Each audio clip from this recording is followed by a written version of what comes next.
जय राम, जय श्री राम, जय हो हनुमान जी महाराज, जय हो बागेश्वर धाम सरकार। जैसा कि हम सभी को पता है कि 21 अगस्त को इस बार की जो नागपंचमी पड़ी है और इस नागपंचमी के दिन आखिर आपको क्या उपाय करना है।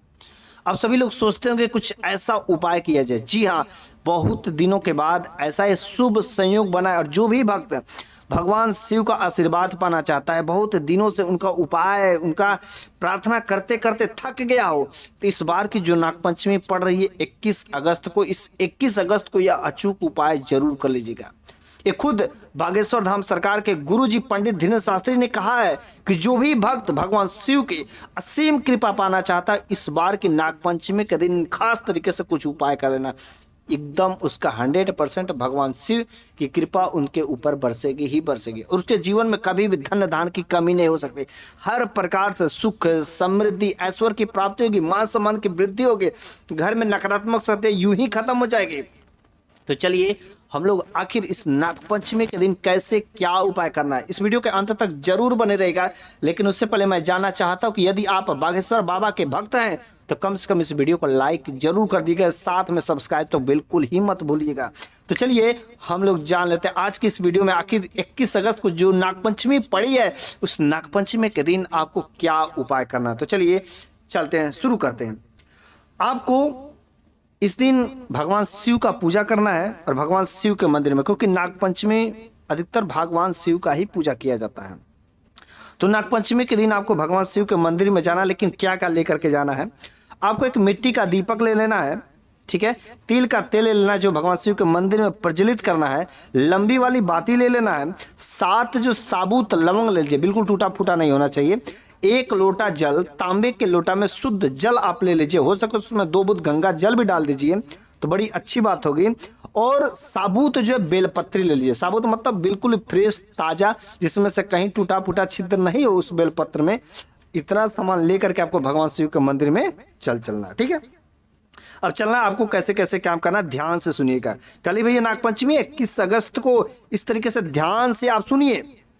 सबसे पहले आपको जो जल आपने लिया है उस जल को भगवान शिव के लिंग के ऊपर जो धीरे धीरे चढ़ाना, स्लो मोशन में धीरे धीरे चढ़ाना। और जब आप जो जल अर्पित कर रहे हो भगवान शिव को, उस समय आपको ओम नमः शिवाय का जाप करें, या श्री शिवाय नमस्तुभ्यम का भी बोल सकते हैं, ओम नमः शिवाय बोल सकते हैं, जो आपको आसान लगे उस मंत्र को बोल सकते हैं, ठीक है।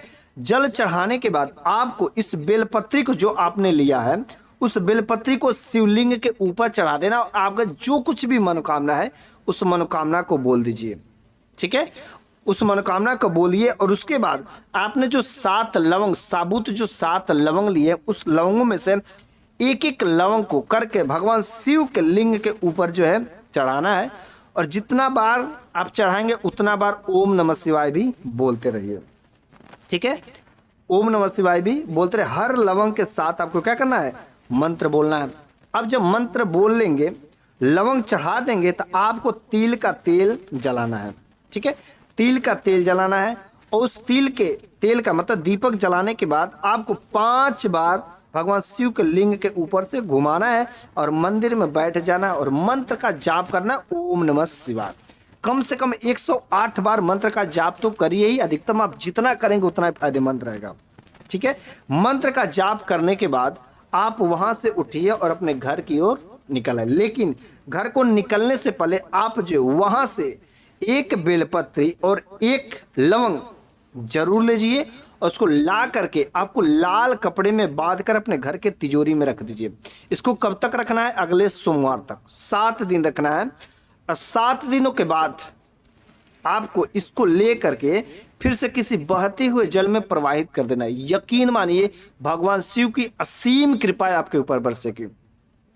आपके जो घर में धन धान की कमी थी वह भी पूरा होना शुरू हो जाएगा, जो काम अटक रहे थे वह भी सब कुछ सही होने लगेगा, वो काम पूरे हो जाएंगे। हमारे गुरुजी ने एक और उपाय बताया, यह तो उपाय बिल्कुल ही कारगर है, ठीक है। ध्यान से सुनिएगा, ये बहुत ही कारगर उपाय है। आपको तांबे का लोटा जल लेना, 1 तांबे का लोटा में जल लेना, शुद्ध लेना है, ठीक है। उसके बाद से 1 लवंग उसमें डाल लेना है और 1 चावल का दाना, लवंग भी साबुत ही होना चाहिए, बिल्कुल खड़ा होना चाहिए, टूटा फूटा नहीं होना चाहिए, और 1 चावल का दाना उसमें जो टूटा फूटा नहीं हो। आपको उसके बाद ले लेना 5 बेलपत्री, ठीक है, और 5 बेलपत्री लेकर के भगवान शिव के मंदिर में चले जाना है। ठीक है, तो भगवान शिव के जब मंदिर में जाते हैं तो शिवलिंग पर 5 स्थान होते हैं। एक अशोक सुंदरी का स्थान होता है। अशोक सुंदरी के दाहिने हाथ में, सीधे हाथ में भगवान गणेश का, तथा बाएं हाथ में कार्तिकेय का, तथा उसके ठीक पिछले वाले हिस्से में माता पार्वती का हस्तकमल का, और 5वां जो भगवान शिव का हाथ होता है। ठीक है, ये 5 जगह होते हैं। तो आपको इस बेलपत्री को और भगवान शिव के लिंग के ऊपर जो चावल और बेलपत्री को कैसे चढ़ाना, ध्यान से सुनिएगा। ठीक है, सबसे पहले आपको अशोक सुंदरी के स्थान पर एक बेलपत्री चढ़ाना है और थोड़ा सा जल गिराना है और मन में ओम नमः शिवाय का भी जाप करते रहना है।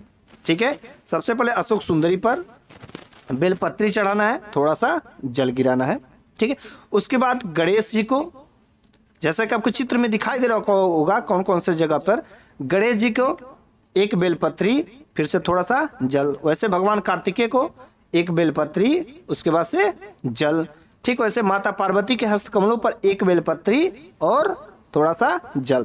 और जो बाकी जो जल बच जाते हैं उस जल को और 5वां बेलपत्री भगवान शिव के लिंग के ऊपरी हिस्से पर रख करके आपको धीरे धीरे जो है उस जल को भगवान शिव के ऊपर जो है अर्पित कर देना है। और जब तक ये आप काम करते रहे, दूसरा कुछ नहीं बोलना है, आपको श्री शिवाय नमस्तुभ्यम या ओम नमः शिवाय का जाप करते रहे। उसके बाद में आपको वहां पर भगवान शिव के लिंग के सामने उत्तर की तरफ मुख करके आपको वहां पर बैठ जाना है और आपके अंदर जो कुछ भी मनोकामना रहे उनसे प्रार्थना करके बोल देना है, कह देना है। ठीक है, आपको तन मन धन से इस काम को करना। सच्चे दिल से यदि आप भोले बाबा का प्रार्थना करेंगे, सच्चे मन से यदि आपने भोले बाबा को जल अर्पित किया होगा, कि यकीन मानिए जो कुछ भी आपका मनोकामना रहेगा वह अवश्य ही भोले बाबा पूरा कर देंगे।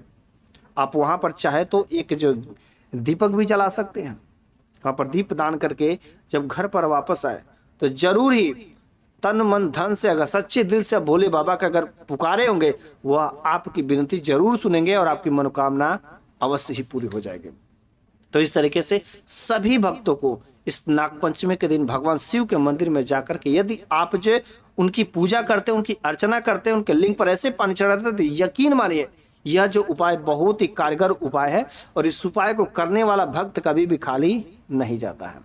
उसकी मनोकामना अवश्य भोले बाबा सुनते हैं।